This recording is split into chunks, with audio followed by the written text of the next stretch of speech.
Welcome to the Economic Empowerment Podcast, where we break down the pathways to financial growth, investment opportunities, and building generational wealth. I'm your host, Ramel Lee, and I'm thrilled to take you on this journey beyond business into a world of possibilities that many don't have the access to see.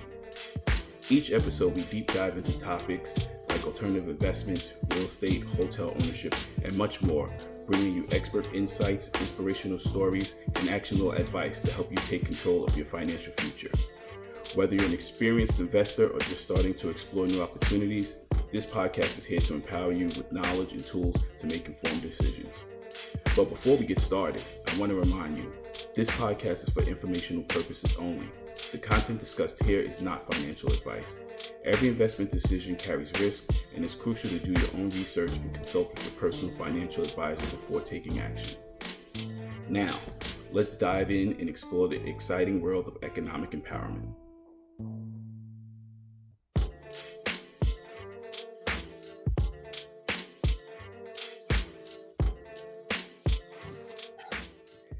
Hey everyone, welcome back to another episode of the Economic Empowerment Podcast.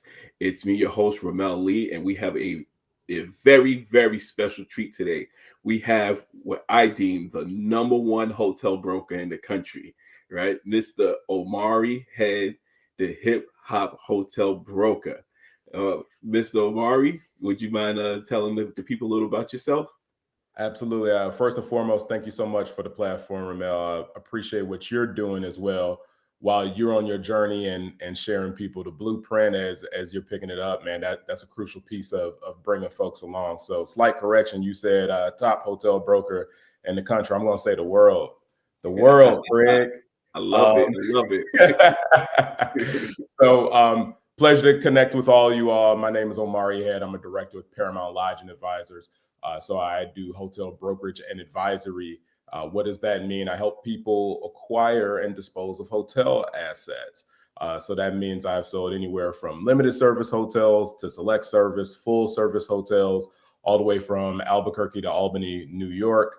And been doing that for a little bit over a decade, transacted about a little bit over 300 hotels, totaling over $1.2 billion probably in sales. So I have experience in hotel sales, as well as note sales, as well as receivership sales, all of that fun stuff. And now I run a consulting practice, helping folks like yourself and others that are aspiring to get into the hotel space really understand what it means. How do you digest the deal? How do you analyze a deal first and foremost? And really understanding what those metrics are as we look at something that's an operating business on real estate in a franchise model, and understanding the impacts of all of those three things and the intersection as you prepare to invest. Thank you. Thank you so much for that. And you guys heard that, right? Operating a business on real estate in a franchise model. That's where I stole it from, this guy right here, all right? So Omari, what exactly does a hotel broker do, and how does your role differ from a traditional commercial real estate broker? Yeah, absolutely. So what a hotel broker does is a variety of different things. Where we tend to differ from other commercial real estate. First of all, this is just a specialized section of commercial real estate. Like you got some folks that do multifamily, you got some folks that do strip malls, and may do, churches and synagogues, that type of thing. Some people tend to focus on one asset class. So if you are a hotel broker, I take that back. If you are a decent hotel broker, where you separate yourself from a general commercial broker is that you understand the metrics that are relevant in hotels. So for example, if somebody calls me right away, specifically another broker, and they say, hey, what is that on a price per square foot? Or what is that on a price per door? I could tell you're not from the hotel space. Very different verbiage, very different metrics. So we have to do evaluation of the business that is sitting within the real estate. That's ultimately what drives the valuation. That is a huge driver. It's not the sole driver, but you do have to understand how to weight that into the valuation. Because there are some places where the dirt is just super valuable. You're in downtown Manhattan, you're in the South Beach, you're in downtown Chicago. At that point, yes, you have a land bank and your dirt is just valuable. There are other places the value of the sticks or bricks is solely driven by the profitability or the potential of the profitability by the business that's in there. Well, how do you evaluate the business? And that's a whole different long conversation. The other piece that we do that separates us from other commercial brokers is that we have a very, very, very acute awareness of what that franchise process looks like. Because in hotel space, a 30-day close is like next to impossible. That whole, I'll give you cash and close in 30 days. That is what we call cap. I can tell immediately, you do not know what you're talking about. You have not done this. And with all due disrespect, leave it to a professional. So what does a professional do? We understand some of those hangups with the various franchisors, what that process looks like. And then on top of that, you have your third party reports that are similar to what you'll see in other classes of commercial real estate. But that franchise piece can really make or break the actual transaction process. And I know a lot of people that have had bad experiences and they've sworn off hotels, and specifically people from my community. A lot of it is because they didn't work with a hotel broker. They were and a seasoned hotel broker. They were working with somebody that was either very, very new to the space, or they were coming out of multifamily, or they're coming out of someplace else. And a lot of other asset classes, they're just playing matchmaker, right? Where somebody will come to you and say, hey, RD Lee Capital Partners, you all want a hotel? I got a hotel. Right. And that's where their services end, is just straight up matchmaking. And it's on you to make as they say, business decision on whether or not it makes sense. There's no advisory component to that. The advisory component is understanding what is the actual valuation of the business. How does the cap rate impact here? How does the franchisor impact here? What does this mean measured to comps? What does this mean measured to incoming supply? What does this mean to exiting supply, room revenue multiples? All of those type of things are unique metrics that we're looking at in this class of commercial real estate. That's great. That was a lot. I hope you guys had your notepad out, paying attention. You remember, if you subscribe to the podcast, you can always come back to it, rewind, and pick up some more of those jewels that were just dropped. Thank you for that. So can you walk us through the typical life cycle of a hotel acquisition from your perspective as a broker? Oh, wow. Yeah. So what I do right now is I focus on acquisitions consulting. So what does that look like? It's us out there kissing a million frogs to find one deal. So a lot of it starts out with us, one, narrowing down what is your deal thesis? What are you looking for? What is feasible for you to execute? So a lot of people that come to me and I'm like, well, what price point do you want to be at? Well, that doesn't matter. It does. Right. It does, right? Don't tell me that I can find the money and all this other type of stuff. There's a bunch of, nuance there. So first we got to make sure that you have a comprehensive and flexible investment thesis. The second piece is, let's say that we identify an asset. I go through multiple rounds of valuation. So I do a quick pass on the underwriting and see if it even checks the boxes. A lot of these things that I help my clients understand is just as important as the type of the hotel that you are buying, who you are buying it from is equally as important, right? So don't get caught up necessarily on why they're selling. That is of importance as well, but who you're buying from can really help you or hurt you. So that's where you need to have a keen understanding as well. I do all of that research. So I'm putting together the analysis to say, hey, this pencils, or there's sometimes where I can tell people just from 3-4 things in a conversation, it's not even worth us going pen to paper. It's not going to make sense. Then the second piece, if it does work and it does pencil out, then I really get to go to work. I roll up my sleeves. I get my capital markets team involved. Who are the capital markets folks? They help source debt.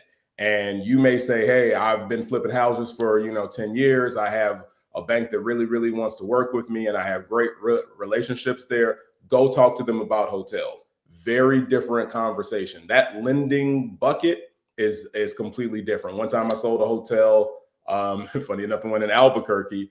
And I mean, the owner was out of New Jersey and the lender was out of Boston, right? Like just it moves in a very different way from other commercial asset classes. So we're making sure that whatever I'm penciling out, that is actually achievable on the debt terms, right? Because that will determine what your cash flow is and your DSCR, your debt service coverage ratio, which is going to be a key piece when you're looking at the underwriting. And will a lender even approve it? And do you just have a very expensive hobby, or are you trying to make money? The next thing that we do is, are we looking at this as a repositioning? Well, I have to do a big investigation into what does it look like to convert this into another brand? What are those incentives available? How do we pencil all of that in so that we leave nothing on the table, so that you don't close and you get across the finish line and somebody's like, yeah, if you had did this, that, you would have had an extra, 80 grand in your pocket, or an extra 800,000 in your pocket. And then you going through the shoulda, coulda, wouldas, right? So it's always important for us to understand that transaction life cycle, like you said, Ramel. And the big piece of it is understanding that you have to have the stamina. I have properties that have been under contract for 4 months, 5 months. I know guys that have had stuff under contract for a year. It is a slow grind sometimes with hotels. A lot of people, like you said, they get involved in other forms of real estate and think it's the same. And in my conversations with people, I'm telling them, no, it doesn't exactly work like that. So that was a great explanation on that. What are the most important factors you look for when evaluating a hotel property for sale? Yeah, so I look at when I'm doing my evaluation, I'm looking at it against what my specific client's acquisition criteria is. What is their investment thesis? I know folks that they don't necessarily need a property to make money, or they don't need it to make money today. They're buying it for a different reason. So but most people, they're looking at it and they're saying it has to be profitable within 18 months. And is there a path to profitability through that? So I'm looking at what is the current hotel performance and where can we potentially get it to? Also, what does it look like if there's a downturn? What is it also, what does this thing look like? Yes, of course, I can give you a pro forma and it looks super sexy because I'm projecting 3% average daily rate growth. But what happens if it's static on occupancy and all we have is rate growth? What happens if occupancy declines because you have something that was at the New Orleans airport where the entrance moved, or you have something at the Pittsburgh airport where the entrance moved? All of these type of things, you have to do a really, really, really in-depth environmental scan and understand what you're buying and what else is happening in the market. So sometimes there could be things where it could be a transitioning area. There could be a major economic demand generator coming there. There could be one that was planned that's no longer planned. We've had federal administration changes. All of those type of things are important. But the largest thing is looking at the path to profitability and making sure that it matches with the investor's expectations. Are you looking at this as a 5-year hold? Is it a 10-year hold because it's in an opportunity zone? Or do you have just fund restrictions where folks say, hey, I need to hold it for 10 years. Well, if you're holding for 10 years, I have to be able to inform you that you have to have the capital aside because you're going to have to do something called a property improvement plan. All of those type of things we have to factor in up front so you don't get caught exposed and saying, oh, I thought this because the selling broker that's representing the seller told me this, or I just Googled the answer and that's what I heard. I didn't actually have a professional to help me walk through it. Like I've been explaining with people with the fund that we launched, we're on a 5-year hold because we're only planning on doing one renovation, if any, right? So we're trying to get out of it before the second one. So that was good to bring that up as far as the holding period. How do you match the right buyer with the right hotel opportunity? Like, especially for like first time or emerging investors?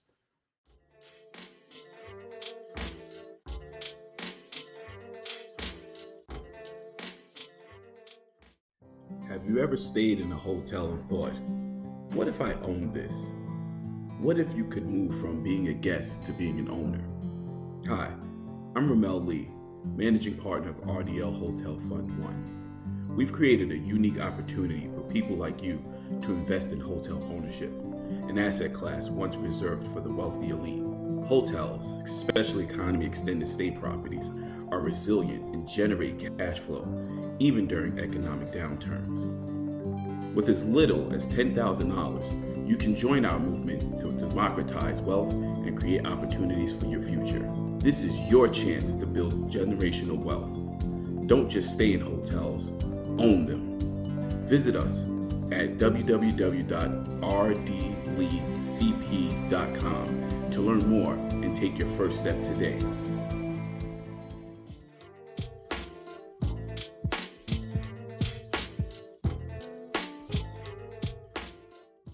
Man, that's a great question, brother, because there's a lot of education that goes into it. And that is the answer. The key piece is education, because where people start out thinking that they want, I can't tell you how many people come to me and they're like, oh, I want something within 50 miles of my house. And it's just like, bro, you live in New York, like, and you have a $6 million budget. So, like, that, I can just tell you right now, it's not impossible, but it's probably improbable that, Right. that happens. So you might want to be open to looking at something in central Pennsylvania. You might want to be open to looking at something in eastern PA or in, you know, in south or in central NJ. There's all of these different opportunities that people have to be open-minded to. And that's the key piece, because a lot of people come into this, and I can't stress this enough, Ramel. I'm sure you've ran into it, where people come into it with a guest lens, right? Oh, I like to stay at Marriott. I'm Marriott Titanium, so I want to Marriott. I love Hilton. I'm Hilton Diamond, and you know they do it the best, and that's what I want to own. And it's funny, they don't have that perception or that level of education required to unlearn in other asset classes. If you walked up to any of these first-time investors and said, right now, I can show you how to get a McDonald's, they would all say yes, because they understand McDonald's, the profitability, the distribution. You've seen it, you're familiar with it. Ask them if they eat at McDonald's. That's a different story. Now, again, depending on where you are in the wealth curve and your fitness journey, that may still be on the table for you. I enjoy a good fish fillet on occasion, so I'm not going to knock that. I'm not going to yuck your yum, as the kids say. But the other piece is, too, you look at people in multifamily. They want to live in Class A, or, you know, but they'll own, you know, that 4-unit walk-up. Why is it all of a sudden when people come to hotels, they want to jump straight into luxury? They want to do boutique. They have what I call the living room mentality. They just want something that they think is cool for them to hang out in. They want a trophy asset. They want to show it off to their friends. And they just want to hang out in there and kind of be cool owner of this boutique hotel, because they have all these great ideas. And it's like, I'll tell you how to make $1 million in the hotel business. You start out with $3 million, get you a hotel that you don't understand, a boutique or something like that, and you will lose $2 million, and you might have $1 million left over. Like, this is, again, operating business on real estate in a franchise model. The biggest thing, Ramel, is educating people on what makes money. And sometimes it's the most simple thing. It could be that you know, that select service, that limited service product, that economy product that you may not stay at. But if you look at wealth distribution in America, there's a lot of people that exist on that side of the bell curve. That is where a lot of people are traveling. That is where a lot of people are staying. So keep that in mind. Also, there's that competition just looks very differently, as those are easier to evaluate. Those are easier for lenders to get comfortable with, in terms of, as long as it's profitable. Like, there's a lot more ease to your first time having to do those type of properties. That is the biggest thing that I spend the most amount of time, you know, with first timers on. Yeah, you know, you brought it up, and I always say it's converting that consumer mindset to investor mindset, right? Yeah. People think a lot as a consumer and what they would buy, not necessarily thinking what they can invest in that will make money. And quite frankly, you know, a lot of people who I speak to who say, you know, they want a boutique hotel. I say, well, do you plan on working there? And they say, no. I said, so you're really looking for a vanity project? Really? You're looking, you know, for something that you can decorate and, you know, and say is yours, you know. But you touched on this a bit, but maybe you could go into a little further. What are some of the common mistakes or misconceptions you see investors make during the acquisition process? Yeah, the biggest one is not seeking consultancy from experts that are in the space. Understand, like, because this is so complex and it's nuanced, and there's not a lot of places that you can go to individually vet the information. What do I mean by that? If you do multifamily, if you were doing a restaurant, you could go to where you work, where you worship, where you get your hair done or cut. Like, and there's somebody that you can get to within 2 to 3 phone calls and be like, you know, I'm buying this 4-unit. Does this sound right? I'm buying this restaurant bar. I'm about to open this restaurant. Does this sound right? And it's like, oh, you know what? I know somebody that did that before. Let me give them a call. Have that conversation about hotels and see how many phone calls it takes you to get to somebody to individually vet the information. Why do I say individually vetting the information? Is because The brands they're incentivized to sell you. The lender will approve you because they get paid first. The listing broker will sell it to you because they get a fee. All of these people are incentivized for you to transact. They may not be incentivized for you to be successful. So you need somebody on your team that understands his community and understands what success looks like and is invested in your success. So that's the biggest mistake is people kind of they've over indexed the valuation of their own personal real estate experience. I get those calls a lot. Well, I know real estate. I've done $50 billion worth of real estate. Cool.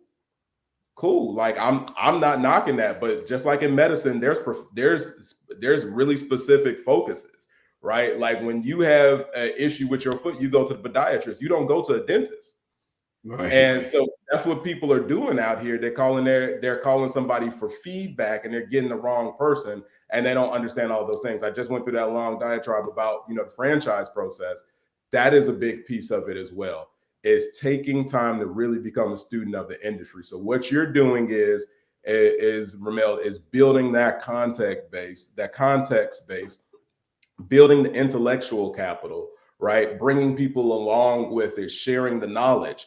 That is the crucial part. So many people, they just jump out there. They have a dream, they have a mission, but they lack vision, which is how do you actually get this executed? We're not just raising capital here, right? We're educating people. We're bringing them along in the process. As I learn, I return, right? I give the information that I get. I give back to people. I don't gatekeep. Somebody might be better at this than me, and I'll look to invest with them. So that I just try to keep it going. And like you said, those points of contact, those access is very limited, especially in our community. I think out of all the people I know in my network, 99% of them, I'm the only person they know that has invested in hotels. And so that says a lot, right? They'll know a million people, they'll know a couple people that own a Chick-fil-A. They'll know a lot of people that own that are landlords and own real estate that way. But I'm the only person they know that has invested in hotels. So that you're 100% right about that. There's a lot going on in the world and everything right now, and especially in this country. In your experience, what trends are currently shaping the hotel transaction market? Man, that's a brilliant question, brother. And that's where I excel in amongst other hotel brokers or acquisitions consultants, is you have to really be a student of not just the hospitality industry, but like you said, what else is going on and the macro and microeconomics. So a lot of people will say like, oh, this is a scary time. It depends. It always depends. It depends on what you're doing. Are you doing acquisitions? Are you doing development? Here's some of the things that I'm watching. One, specifically, what is the impact of tariffs, right? So specifically, I think there's like proposed 25% on imported steel, right? Now, is that an impact to you if you're doing ground up? Maybe, likely. If you're doing conversion, maybe not. Right? It all differences. Again, on the tariffs, what does that mean for food? If you have no food and beverage and you're doing a limited service property, that's something that you're concerned a little bit less about. I'm also tracking the labor market. What does it mean for unemployment growing at the rate that it does in certain municipalities? Where are jobs shifting? Are you paying attention to major economic developments that are happening, and what does that mean for hotel supply? Are you just looking at things that are distressed, but the area is not depressed? Sometimes the area is on a downward trend. What are some of those things? I'm looking at what are the major employers. I'm looking at a lot of times that micro environment could be perfectly fine, or it could be on the uptick. Or sometimes there's very specific incentives available for you because they recognize we are not as sexy as some of these other municipalities. We have to do some things to get the investors charged up. And that could be a variety of tax breaks. all sorts of new market tax credits, also some of that other esoteric things that make some of these deals very frothy. But other thing that we're looking at politically is immigration. And what does that mean for the labor at your specific property? Is it or is it not an impact? Number one. Number two, what does it also mean for folks coming across the border?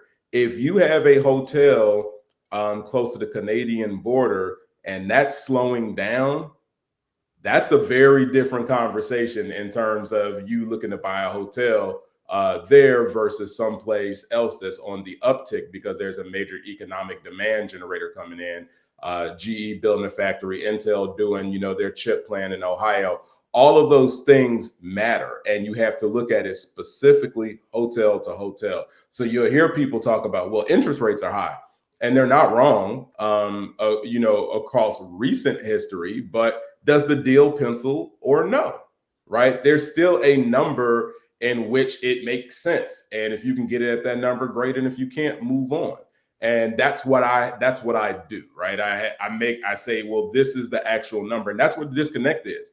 It's folks like us that from our community are looking at hotel deals right now, but they don't necessarily know what they're looking at. How do you know just because they're selling it for $8 million that it's worth $8 million? It could be worth $6 million. It could be worth 7.5. It could be worth 9 million.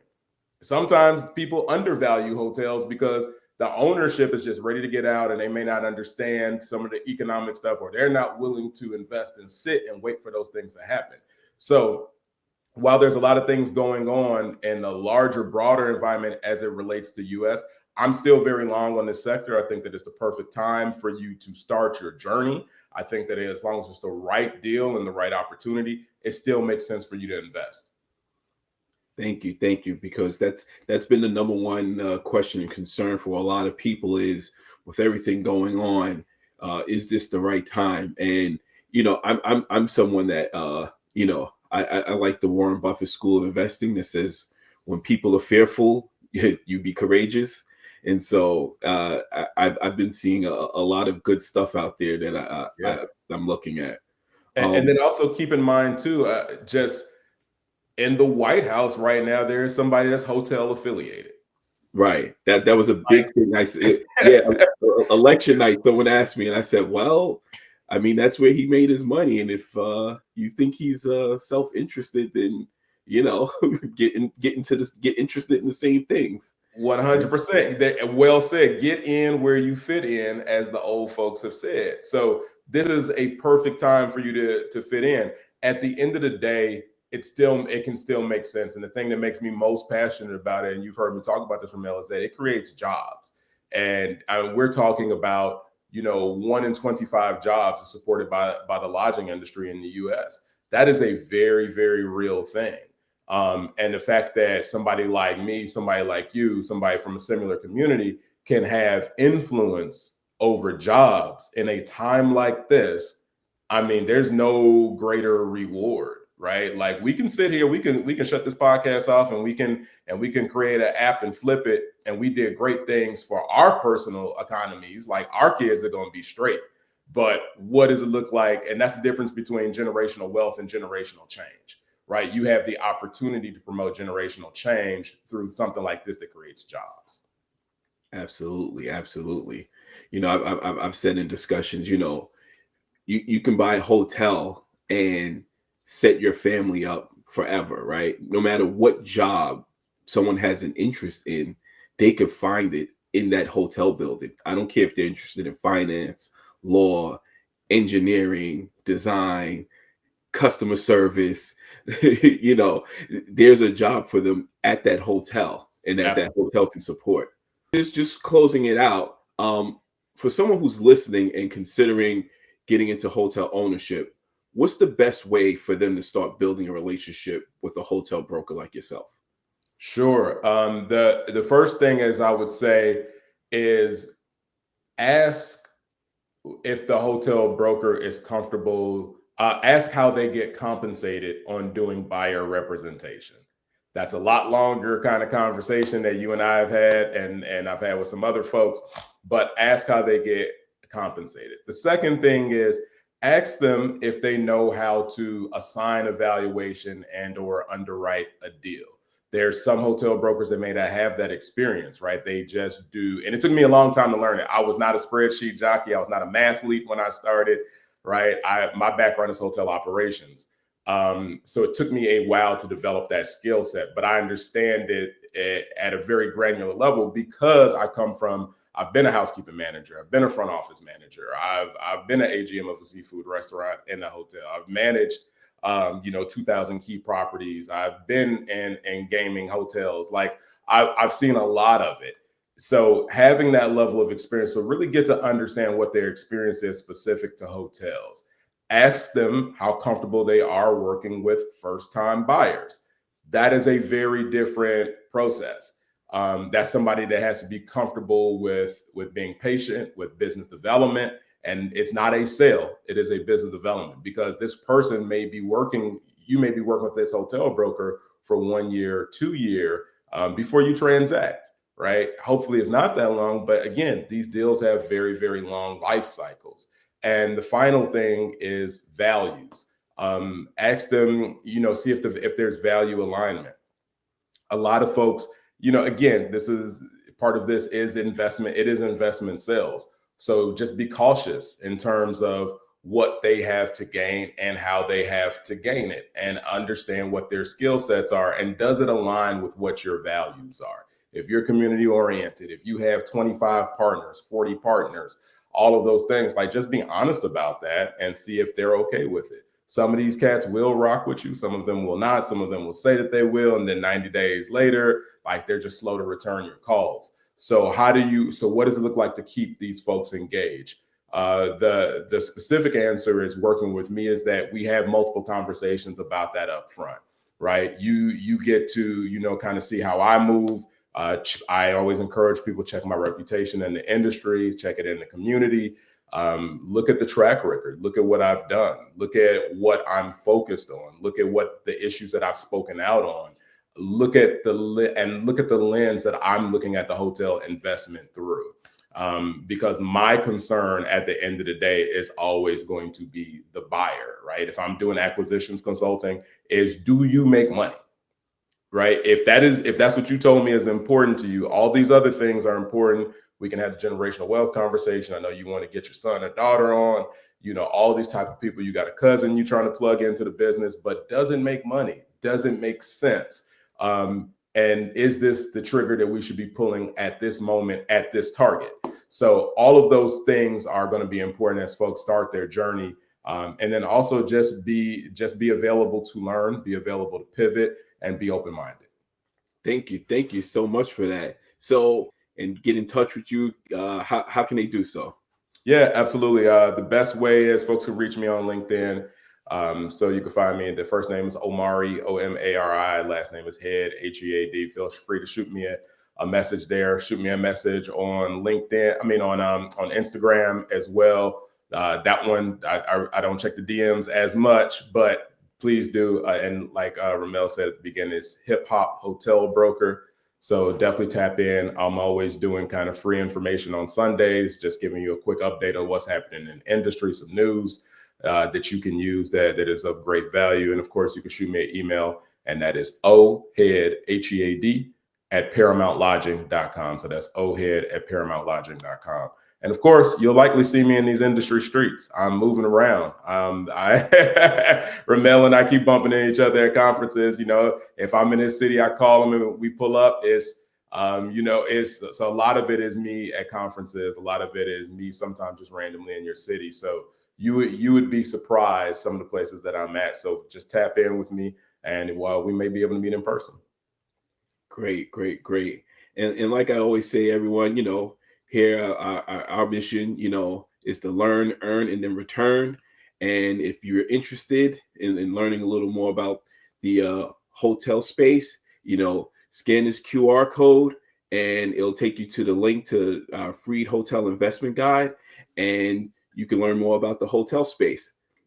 So I want to thank the number one hotel broker in the world, Mr. Omari Head, for joining us. And I'd like to thank you all for tuning in.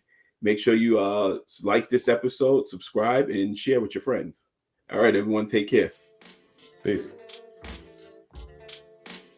Thank you for tuning into another episode of the Economic Empowerment Podcast, where we break down the barriers to wealth and create pathways to financial freedom.